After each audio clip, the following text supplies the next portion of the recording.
Assalamualaikum warahmatullahi wabarakatuh. Balik lagi di Semantri Podcast. Kali ini saya bersama salah seorang kawan yang sempat kita pernah main bareng ya waktu itu di kampus. Salah satu teman kampus juga waktu itu di Seni Musik UPI Bandung. Selamat sore Kak Indira. Halo semua. Indira tuh nama panjangnya siapa sih? Indira Egaliani, benar itu? Iya, Indira Egaliani. Itu Hartanto sih sebenarnya. Oh, Hartanto. Hartanto tuh marga ya? Enggak, bukan. Sebenarnya itu ya emang banyakan marga ya, tapi gak tahu kayaknya kalau ayah aku itu cuma nama doang sebenarnya. Oh, cuma nama doang. Oke. Gimana kabar Kak Indira, sehat? Alhamdulillah sehat. Alhamdulillah. Lutfi gimana juga kabarnya? Alhamdulillah Kak Indira. Kak Indira akhir-akhir ini sibuk apa ini? Di masa pandemi gini? Sebenarnya ini hitungannya udah mulai bangkit dari pandemi nggak sih untuk musisi. Kalau sekarang ini aku lagi udah mulai ada ngajar offline karena sebelumnya aku tuh full banget online-nya karena sempat ada gelombang 1, gelombang 2, jadi biar jaga diri banyaknya online. Nah sekarang tuh aku udah mulai ada yang offline, online juga masih ada yang jalan. Terus juga setiap weekdays itu aku udah mulai latihan Madam dan Tuan lagi. Kemarin juga sempat main lagi di Papandayan. Oke, sebentar, tahan dulu. Oke. Oke.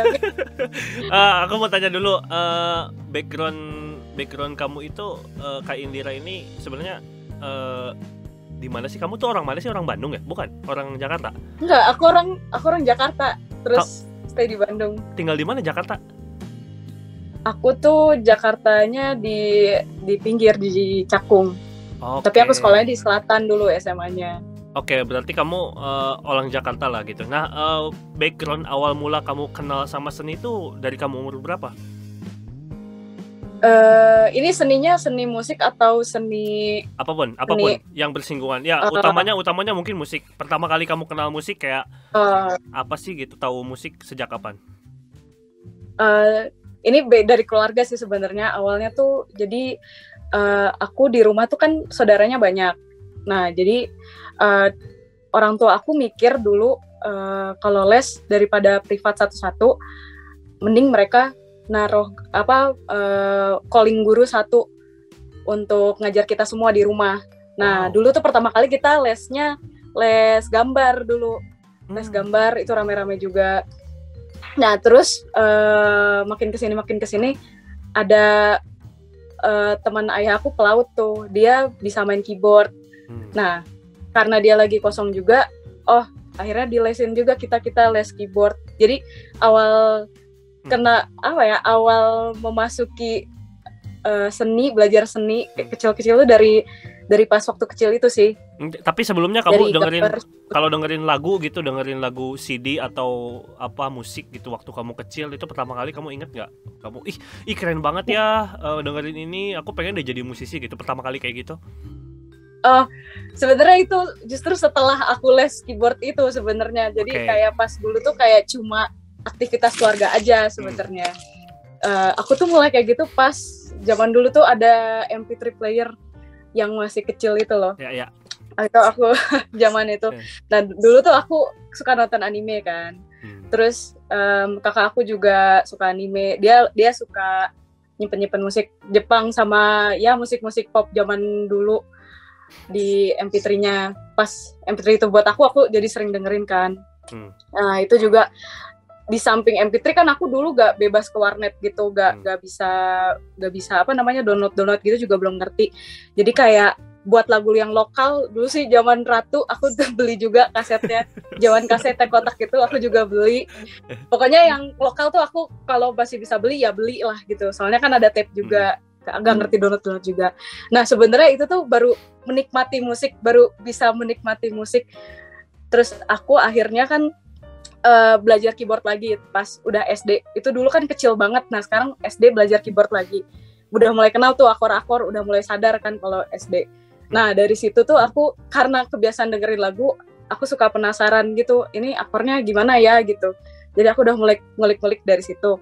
Tapi pertama setelah les keyboard itu les keyboard tuh waktu SD ya? Waktu apa atau sebelum SD atau pas SD? Iya. Sebelum dan sesudah. Jadi sebelum kan dulu masih kecil banget, terus les lagi SD. Tapi SD tuh udah mulai tahu basic. Tapi tetap maksudnya dengan guru yang sama gitu. Tetap dengan guru yang sama latihan. Enggak, beda. Oh, beda. Beda. Terus Jadi mulai setelah kamu les keyboard, terus kamu masuk SMP nih, apakah kamu tetap masih maksudnya main piano ataukah kamu ada mulai tertarik dengan instrumen lain dari situ? Nah ini pokoknya aku kan keyboard itu dulu sampai 2 tahun atau setahun gitu. Ya. Terus habis itu aku pas akhir SD itu marching band, dan itu agak lama dan lomba terus kan. Jadi aku dulu sempat main pitch percussion kayak xylophone. Oke. Dulu. Yang masih pitch percussion dulu. Sempat agak lama juga. Jadi dari keyboard terus ke situ kan jadinya buyar lagi kan, pindah-pindah gitu. Nah, sampai akhirnya SMP kan berhenti marching band.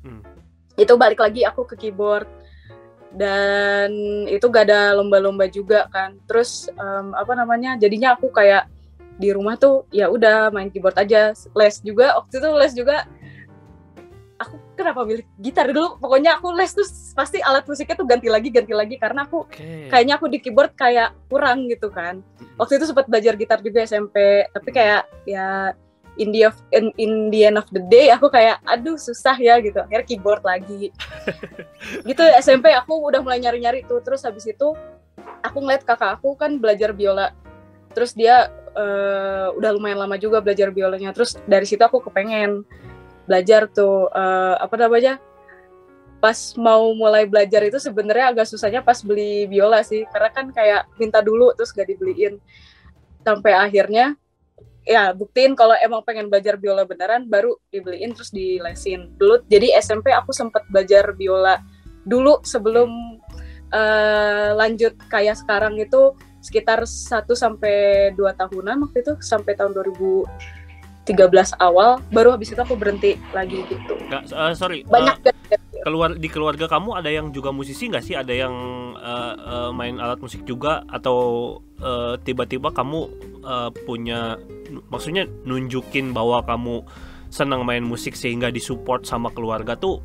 Kamu lihatnya dari mana gitu? Karena kan ada beberapa orang yang kayak orang tuanya meskipun bukan musisi tapi mereka ngedukung gitu. Tapi kamu nunjukin ke orang tuanya tuh, atau emang kamu mau nggak les musik? Ya udah papa bawa guru lesnya ke sini, atau emang kamu niat pengen dong les musik gitu. Maksudnya apa yang jadi trigger kamu pengen mulai kenal musik gitu? Kamu lihat siapa gitu? Oh iya. Sebenarnya kalau dari keluarga nggak ada musisi sih. Sampai sekarang juga nggak ada yang darah musisi. Cuma mungkin kakak-kakak aku kan kayak mereka juga belajar, jadi sama juga kayak aku, mereka juga belajar alat musik. Terus triggernya dari situ sih, karena ngeliat kakak kan, maksudnya kayak main role aku waktu itu tuh ngeliat kakak, wah mainnya bagus tuh. Terus kalau aku les itu sebenarnya orang tua aku gak pengennya tuh, misalkan aku pengen biola, terus pas udah didaftarin aku ternyata nggak latihan. Jadi ya kalau aku mau, mereka maunya aku make sure terus kayak emang aku pengen belajar biola kayak gitu. Sampai long story short, SMP lulus, masuk SMA. Sorry, kamu tuh masuk SMM ya? Iya. Nah itu gimana? Kayak gimana sih kok bisa masuk SMM? Atau gimana? Apa yang memutuskan kamu? Berarti kan Jadi, SMM tuh kan kayak udah sekolah spesifik kan, sekolah musik kan. Nah, berarti kamu tuh sudah mulai punya memikirkan bahwa kamu tuh pengen berkarir di dunia musik dong, either jadi guru atau jadi musisi. Kamu udah mikir itu kapan? Iya. Kayaknya aku senang main musik deh, udah aku sekolah musik gitu SMA. Itu kapan gitu? Iya, ini lucu sih sebenarnya. Jadi kan aku tuh dulu di SMP kan kayak suka di depan laptop terus kan, jadi aku mau browsing apapun pasti, kalau aku mikirin sesuatu pasti aku langsung browsing gitu. Nah ceritanya tuh aku SMP-nya tuh SMP aku tuh lingkungannya kompetitif gitu loh, Lutfi. Jadi dimana akademiknya tuh kayak teman-teman aku tuh belajarnya cepat gitu. Terus kalau aku hitungannya ya di bawah rata-rata, ya bisa ngikutin tapi ya so-soalah gitu kan. Nah di situ aku mulai mikir pas kelas 2 sih. Aku ngeliat kan dari kakak-kakak, karena kakak aku juga banyak kan, jadi kayak aku ngeliat dari kakak-kakak aku mereka ngambil bidangnya kayak gimana gitu kan. Terus aku mikir, aku nih SMA mau apakah bakal kayak gini lagi atau aku harus buat gerakan gitu. Kalau aku SMA kayak gini terus aku gak nemuin bidang yang aku cari, aku takutnya nanti malah gak enak di masa depannya gitu. Pas nyari kuliah bingung jurusan apa. Sementara aku waktu itu kan aku juga gambar juga, terus musik juga. Jadi aku yang dominan di situ harus milih tuh. Nah, tapi aku bingung kalau aku mau musik itu tuh kalau sekolah zaman dulu agak kurang disupport ya. Maksudnya kayak studio juga nggak dirawat gitu kan. Sementara kan aku juga belajarnya biola gitu kan. Ya belum ngerti wadah-wadah. Kalau sekarang kan udah banyak komunitas-komunitas gitu, aku udah tahu gitu. Kalau dulu kan bener-bener nggak tahu gitu. Terus aku browsing lah kayak ngide gitu sekolah musik gitu. Terus ada SMM paling atas kan. Aku kira ini kursus gitu kan. Terus pas aku lihat itu sekolah. Sampai akhirnya sekolah. Jadi pas aku lihat SMM itu ya udah di save dulu just in case kalau misalkan aku nanti SMA pengen masuk SMM, aku gak usah nyari namanya lagi tuh. Sampai akhirnya aku udah tuh kelas 3 dan beneran ternyata name aku biasa aja. Orang tua aku waktu itu pengennya masuk yang favorit kan di Jakarta. Sementara gak bisa sih nilai segitu, gak bisa karena emang lagi tinggi semua nilainya. Nah aku di situ sebenarnya aku dari kelas 2 sih suka ngomongin nih ada SMM. Jadi kayak kursus tadi. Jadi kalau emang aku serius, aku ya make sure kalau emang aku mau masuk situ gitu. Ya, terus sampai akhir. Sorry. Berarti itu sebelum kamu masuk SMM, kamu tuh udah mutusin kamu mau main biola? Atau kamu udah enggak, mau musik dulu. Oh, berarti kamu belum main violin sama sekali? Udah waktu itu kan SMP sebentar tapi semuanya tuh sebentar, keyboard sebentar, biola sebentar, jadi semuanya tuh masih nanggung. Tapi aku suka musik, jadi kayak SMM aja dulu gitu akhirnya. Masuk deh ke SMM. Masuk SMM. Terus langsung? Ya sampai akhirnya orang tuaku ya udah aku masuk SMM gitu. Dan kamu memutuskan untuk pilih mayornya waktu itu biola gitu? Iya, milihnya biola karena satu alatnya udah ada. Dulu aku sih mikirnya masih dangkal banget ya biola karena alatnya ada. Terus kalau piano tuh kayak susah kan, di rumah juga gak ada piano gitu. Dulu masih tetek banget. Gitu sih, akhirnya mayornya biola, minornya piano. Kayak gimana sekolah SMM? Kamu tuh SMM apa tuh di Jakarta? Di Jakarta Perguruan Cikini. Perguruan Cikini. Nah, kamu masuk SMM, terus kamu pilih mayornya biola. Itu kayak gimana pembelajaran pertama kali kamu datang masuk ke SMM? Apakah ngelihat orang lain udah pada punya basic atau gimana waktu SMM? Sebenarnya pas udah pas udah masuk tuh udah pas orientasi, karena emang udah dikasih tahu sekolahnya tuh boarding kan. Jadi kayak aku tuh seminggu Senin sampai Jumat di sekolah, nginep di sekolah. Jadi aku tuh orientasinya yang nginep, jadi sekalian adaptasi kehidupan di asramanya juga. Terus ya kalau dari segi musikal ngeliat teman-teman baru waktu itu ada yang belum bisa sama sekali, ada yang nggak tahu mau alat musik apa, tapi ada juga yang emang udah dari kecil gitu main piano. Yang awalnya sih ngiranya kayak gak bisa maksudnya kayak apakah aku bisa compete sama mereka gitu yang udah dari dulu. Ya ternyata sebenarnya bisa sih kayak gitu. Terus pilihan pertanyaan sederhananya, kenapa biola? Tadi kan kamu pilih karena alatnya kan gampang kan. Karena alatnya ada. Nah, selain itu apa sih menariknya violin gitu? Apa yang menarik, kenapa violin gitu? Kamu emang sebelumnya lihat sosok siapa gitu, pemain violin terkenal dunia kah? Atau emang kamu dengerin recordnya gitu? Apa gimana? Kan nggak tiba-tiba viola gitu, nggak mungkin kan? Iya. Dulu tuh zaman dulu tuh 2011 2012an kayak zaman banget Canon Rock kan. Zaman dulu. Nah, aku tuh dulu tapi kan ada banyak yang mainin di biola juga, elektrik. Cover berarti ya. Iya, banyak yang nge-cover si Canon itu. Nah, aku pertama kali tuh ngelihat ada pemain biola dari Jepang gitu, namanya Arya Asia, masih ada kayaknya di YouTube. Ya Nah itu tuh aku ngeliat, terus iya awalnya aku lihat dari situ, aduh kok kayak apa ya, aku ngeliat kayak langsung klik gitu, kayak keren gitu. Awalnya dari situ sebenarnya. Makanya aku nekat banget belajar biola waktu itu. Karena gara-gara itu. Terus hingga akhirnya belajar, tadi kan boarding di SMM. Terus kamu kalau yang aku tahu tuh SMM tuh kan kayak apa, resital gitu kan di akhir. Nah, itu kamu di akhir bawain karya apa? Resital akhir. Kalau resital itu biasanya kalau resital secara umum ya itu biasanya konsul dulu ke guru mayornya. Jadi kayak kalau dari guru mayor aku sih biasanya kayak apa zaman yang kita suka. Misalkan aku lebih suka yang romantik gitu, dikasihnya biasanya romantik. Lebih ke karakter kita sih. Aku dulu mainin konsertino nomor 1. Ada komposer namanya Aqualay. Itu tuh sebenarnya student concerto sih. Jadi kayak konserto untuk anak-anak buat student gitu. Ya, konsertino tuh part terkecil ya dari konserto ya, nggak sih? Iya, part terkecil. Jadi cuma nggak selama konserto yang full gitu. Tapi repertuarnya sempat dipelajarin nggak sih dari barok, romantik, klasik gitu sampai mungkin modern, dipelajarin nggak setiap repertuarnya ketika kamu SMM, atau kamu fokus di satu menurut guru mayor kamu? Ya udah kamu seneng romantik, ya udah kamu abisin tuh repertuar zaman romantik, atau kamu pelajarin semua setiap resitalnya? Kalau ini ngomongin resital nih, atau kan sebenarnya sebelumnya dapat repertuar tuh? Oh ya, umum aja umum.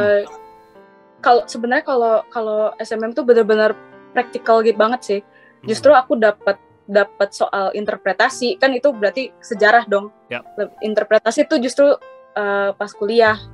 Nah kalau pas SMM ini, jadi kayak pas aku pertama kali belajar itu dicari praktikal yang aku butuhin. Misalkan aku butuh staccato yang banyak, dikasih karya yang banyak staccatonya.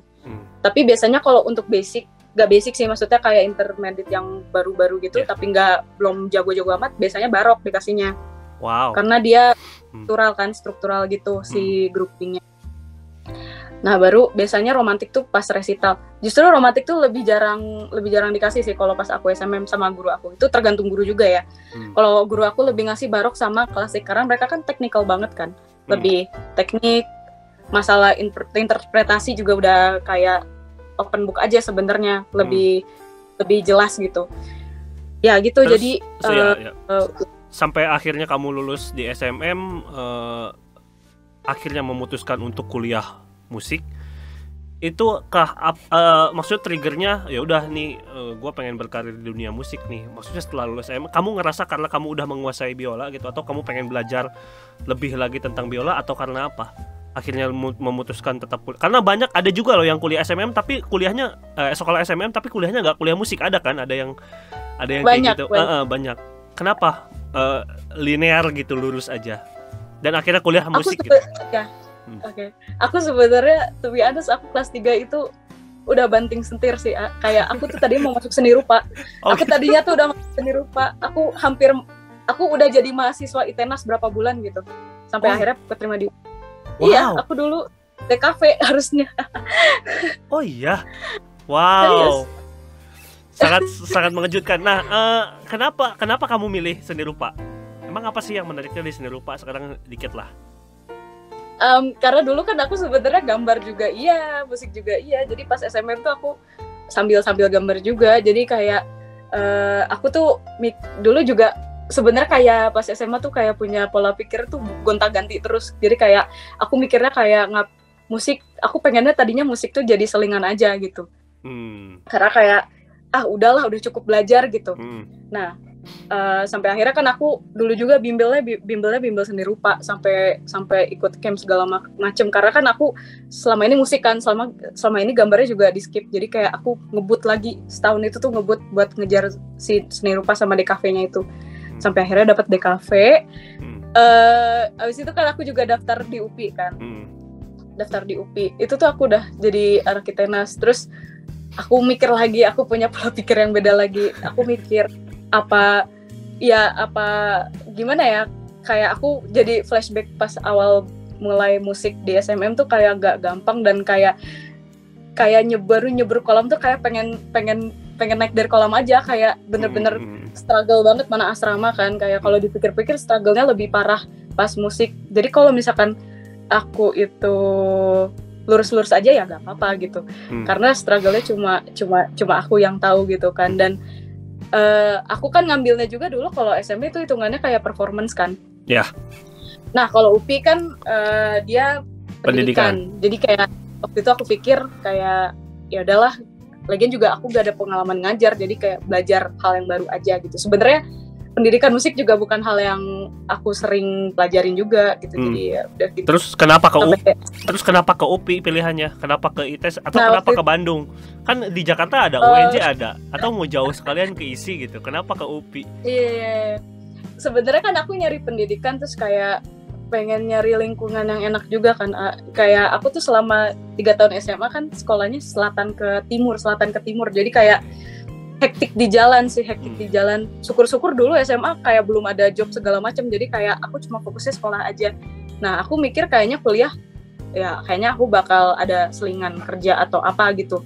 Kalau misalkan aku di Jakarta, aku capek banget di jalan. Aku waktu itu mikirnya kayak gitu. Terus ya sebenarnya ngambil pendidikan kenapa di UPI ya itu karena aku pengen di Bandung dari dulu, pengen tinggal di Bandung. Kenapa emang, apa yang menarik di Bandung? Gak tahu sih, kayak sebenarnya pengen apa ya, pengen dari kecil tuh aku pengen pisah dari rumah gitu loh, jadi pengen coba sendiri aja, hidup mandiri gitu. Kalau di Jogja aku gak boleh karena terlalu jauh, kalau takut ada apa-apa. Jadi kayak ya udah. Ya. Nah, mobilitasnya lebih enak gitu. Nah, berarti kan kalau yang aku lihat berarti Kak Indira ini didukung lah dari awal sampai sekarang lulus sampai kuliah, didukung lah sama keluarga. Tapi keluarga maksudnya strict nggak sih, kayak kamu katanya pengen jadi pemain biola, ya latihan lah gitu. Ada nggak sih kayak gitu, mama gitu atau papa di rumah? Iya. Kayak tipikal Asian parent gitu. Kamu katanya udah mau sekolahin SMM, kamu kenapa nggak pernah latihan? Gitu. Ada nggak ya kayak gitu? Atau kamu santai-santai aja gitu di rumah dulu gitu? Kalau orang tua aku tipe didikannya mereka tuh apa ya, kayak kalau masalah bidang ya, sebenarnya kan musik bukan bidang mereka juga gitu. Ya. Jadi ya mereka tuh kayak tim ngasih modal aja, tapi lo harus tanggung jawab, jangan sampai escape aja. Pokoknya mereka cuma itu aja sebenarnya. Jadi kayak karena ya sebenarnya sifat orang tua aku sama aku sebenarnya kayak saling support. Jadi mereka main ngasih kepercayaan aja, terus aku kalau dikasih kepercayaan tuh ngerasa kayak wah beban nih, kayak kalau gue pindah bidang atau misalkan gue nggak bener nih di bidang musik ini, kayak berarti lepas tanggung jawab dong kayak gitu. Nggak ada sih kalau strict latihan itu. Oh nggak. Dikirain karena emang udah memutuskan, udah bisa mensekolahkan anak di musik gitu, takutnya gitu emang punya bayangan kayak gitu. Oke, hingga akhirnya masuk ke seni musik UPI. Kalau saya sendiri di mana mungkin kultur Banten ada sedikit Sunda-Sundanya ya, meskipun ada Betawinya dikit seperti Anda gitu. Jadi kita sebetulnya hybrid. Nah, ketika masuk ke seni musik UPI tuh saya sendiri tuh nggak ada kayak culture shock dikit lah gitu. Oh, kulturnya ternyata kayak gini. Nah, kamu gimana pas datang ke seni musik UPI? Pertama kali datang lihat gitu. Oh, ini culture secara umum ya? Iya, boleh. Ya shock banget sih sebenarnya. Satu gak bisa bahasa Sunda sama sekali aku dulu. Ya sekarang juga gak bisa, bisanya bahasa kayak orang Bandung aja sih, kayak Sunda gitu lah, Sunda gaul gitu lah. Tapi gak bisa yang Sunda halus. Coba kalau dulu tuh bener-bener blank, gak tahu tempat, gak tahu. Terus juga dianterin cuma sampai depan gerbang UPI, abis itu aku naik angkot bingung kemana. Itu culture shock banget sih sebenarnya pas pertama kali. Tapi lihat perkuliahannya gimana, maksudnya di kampus? Kalau perkuliahannya ini ada dua nih, kalau perkuliahan musiknya atau yang pendidikannya gitu-gitu. Perkuliahan secara umumnya aja, maksudnya pertama kali kamu datang kan masuk kan seni musik UPI, terus kan apa tuh namanya yang padus tuh PMB. Terus PMB, terus kuliah, dan kamu ketemu gamelan juga gitu. Terus kamu akhirnya sampai ada kayak KKN, kemudian PPL, itu kamu gimana maksudnya? Kultur di kampus kayak gimana? Anak-anak musiknya gitu gimana? Ketemu sama mereka, sosialisasi. Awalnya aku gak biasa sih, soalnya kan kayak pas zaman sekolah SMA dulu, gak sebenarnya personally juga aku orangnya individualis kan, maksudnya kayak udah bodo amat gitu kan. Pas mulai di kampus, jadinya kan kayak harus keluar dari zona nyaman, misalkan vokal daerah atau Titi Laras, itu kan aku blank banget kan, tapi kalau aku pengen tahu materi yang habis dijelasin dosen, aku otomatis harus sosialisasi sama anak SMKI dong, atau anak yang udah ngerti materinya. Jadi kayak ya belajar sosialisasi dari situ. Jadi kayak kalau SMM tuh emang agak-agak ini ya individualis, tapi pas di UPI tuh ngerasa kayak oh kayak gini ya rasanya sharing gitu. Makanya kan kalau di kampus kan lebih kayak disuruh kritis karena ya itu ada diskusi kan. Makanya jadi kayak itu sih sebenarnya yang kerasa di selama perkuliahan dari pas awal PMB sampai skripsi, itu sih kayak oh ternyata sharing lebih enak gitu. Terus kayak dan kalau perkuliahan yang misalkan yang aku udah pernah pelajarin, misalkan sejarah gitu, kayak aku mikirnya kayak bakal sama karena bukunya kan sama, bukunya Pak Dieter kan. Tapi ternyata ada hal yang aku gak tahu, jadi kayak yang aku gak tahu dijelasin juga sama si dosennya. Jadi kayak ya gitu, ternyata banyak sih yang dipelajarin. Setelah kamu lulus SMM, terus kamu kuliah musik, itu kamu sekarang memutuskan untuk berkarir di dunia musik lah gitu ya. Dari jadi guru mungkin jadi musisi. Nah, kalau tidak salah, jadi kan aku juga sempat riset gitu kan. Ada satu grup nih, kamu tuh tergabung ke dalam sebuah grup namanya Madam and Tuan. Dan ya. Oke, itu tuh sebenarnya grup kayak gimana sih, Dir? Dan kamu perannya seperti apa di grup itu? Oke. Jadi itu sebenarnya grup band, sebenarnya itu band jazz sih. Walaupun aku gak jazz banget anaknya. Ya, jadi awalnya tuh aku diajakin juga mau gabung gak ini grup jazz, butuh pemain biola gantiin temanku. Terus aku bilang aduh gak bisa main jazz. Ternyata di situ role aku tuh di sana sebagai violinisnya juga violinis pengiring, lebih banyak mengiringi. Dan solonya tuh kayak beberapa part aja sebenarnya gitu. Tapi aku tuh pernah lihat videonya, ada kamu dan pemain cello juga. Tapi baca notasi baca part gitu kan. Loh, iya, konsepnya gitu. Oh, konsepnya gitu, dikirain emang kayak berenang gitu kan, jamming gitu dikirain karena ada part. Enggak. Karena identik dengan karena aku ngeliat musiknya tuh kayak gypsy jazz gitu kan, emang jazz tapi gypsy jazz gitu kan, dengan Kang Opik yang ngebeat main gitarnya. Ada part solo gitu. Terus lagu-lagunya tuh emang repertuarnya dari Perancis atau berbahasa Perancis atau gimana? Repertuar kita yang original maksudnya? Iya, yang original, either yang original atau yang sering dibawain. Kalau original sih kita biasanya beda-beda ya. Biasanya kita emang suka dicampur-campur. Jadi kayak misalkan yang single pertama itu kan kayak gypsy banget, yang Bonjour itu gypsy banget tapi nyanyinya lagi pakai bahasa Indonesia gitu, konsepnya kayak gitu. Terus ada juga yang musiknya nggak gypsy banget tapi full bahasa Prancis gitu ya, kayak gitu sih sebenarnya konsepnya.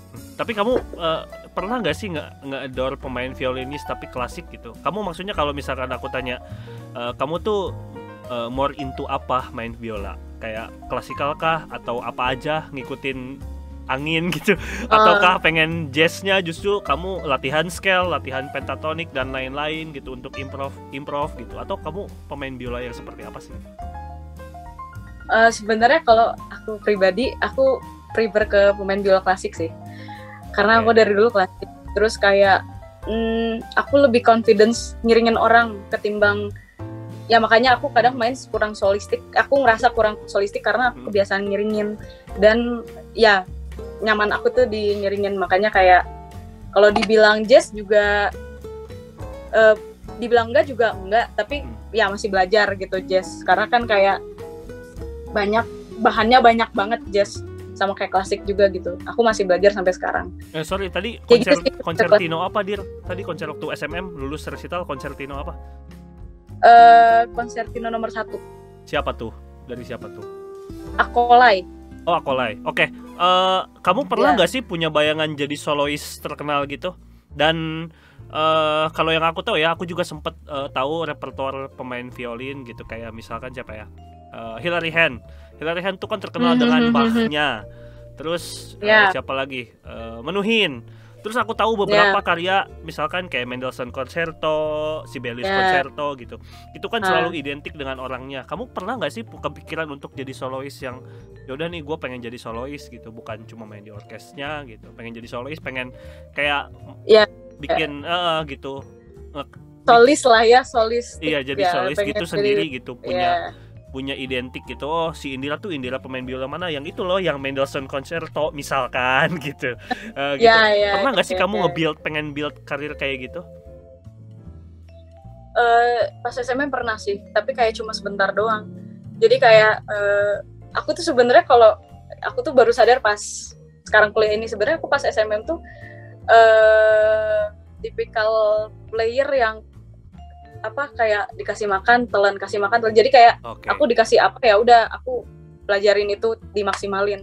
Nah cuma kalau kompetitif sama yang lain, sama teman-teman aku gitu, mungkin aku lebih mau ambis, kayak misalkan aku mau belajar karya, itu yang aku mau aja sebenarnya. Tapi kalau masalah kayak kompetisi, kan itu kan kalau misalnya kita mau main solo, kita harus berkompetisi dong sama teman-teman kita yang pasti itu banyaknya pemain solo juga gitu kan. Tapi ya awalnya pengen, tapi kayak makin kesini kayak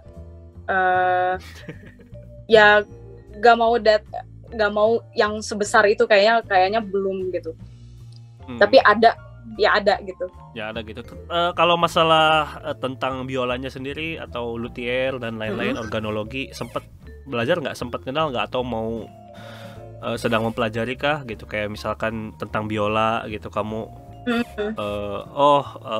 Biola dalamnya tuh kayak gini gitu kan. Soalnya kan aku sendiri di Indonesia kayaknya jarang banget kedenger luthier gitu. Pernah nggak sih kamu kenal gitu? Pernah nggak sih kamu mempelajari itu? Atau pernah nggak kamu sempet dapat ilmunya gitu waktu SMM, waktu kuliah gitu, atau sekarang? Kalau SMM jujur nggak sempet ada ilmu itu. Kayak aku fitting juga baru pas masuk kuliah. Pas kuliah tuh aku kayak Dur fitting lah biola lu gitu kan, di fitting lah akhirnya. Dan di situ kan aku ketemu tuh sama siapa, Amarkoy adalah beliau luthier di Bandung. Waktu itu beliau juga masih dia kayak masih sambil belajar juga, terus dia juga benerin yang teman-teman juga biola yang teman-teman. Nah di situ setiap dia sambil benerin tuh suka diskusi gitu. Ya gitu sih, kayak belajar dikit-dikitnya dari situ. Kayak terus sebenarnya kalau masalah produksi suara, aku lebih banyak di ISO sih. Dulu kan aku sempet ISO pas kuliah, sekarang lagi cuti. Nah itu di situ kayak aku tuh baru sadar kayak ternyata biola tuh proyeksinya beda-beda setiap alatnya gitu. Kayak dulu biola aku sempat keras banget, aku ngerasa lagi keras-kerasnya, ternyata proyeksinya cuma kayak sempit banget. Terus sekarang biola aku suaranya nggak terlalu keras tapi proyeksinya ke depan gitu. Jadi kayak ya jadi lebih taunya di ISO. Sebenarnya di kampus juga nggak terlalu sih. Di kampus di luar tempat studi lah. Ya karena mau nggak mau, karena aku bukan pemain biola, wawasan tentang biola tuh hanya didapat dari To Set Violin. To Set Violin itu kan channel YouTube komedi gitu kan. Iya, bagus lucu. Jadi itu. kayak projection juga aku lihat kayak violin mahal gitu kan, projectionnya mungkin luas, lebar gitu, apalagi buat solis kan gitu. Nah, sebenarnya waktunya udah mepet banget, udah 30 menit. Tapi sebenarnya kalau kita mau tanya-tanya terus kayaknya nggak bakal panjang banget. Mau nggak mau harus kita akhiri di sini. Buat kalian yang pengen nanya tentang saya, tentang Kak Indira, boleh, tentang musik, tentang biola, tentang SMM, tentang UPI, ataupun apapun, boleh silahkan kalian komen di bawah ini. Jangan lupa share dan like juga, subscribe. Sampai ketemu di episode selanjutnya. Terima kasih Kak Indira. Dadah. Terima kasih Alfi.